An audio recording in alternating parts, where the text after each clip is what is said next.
সকলকে জানাই রামনবমীর আন্তরিক শুভেচ্ছা। এই বছর আমাদের বাড়িতে প্রথম রামনবমীর পুজো করি। প্রভু আমাদের এই ছোট্ট বাসায় প্রথম আসবে, সেই আনন্দেই আয়োজন করেছিলাম সাধ্যমতো।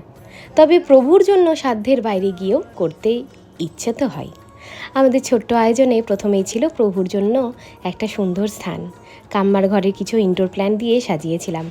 আলপনা, বাড়ির ফুল, লাইট সব কিছু দিয়ে কেমন লাগছে জানাবেন অবশ্যই। ভোগ হিসেবে লুচি, সুজির হালুয়া, কেশর পানাকম, এক কথায় প্রভুর পছন্দের কিছু জিনিস দিতে চেষ্টা করেছি।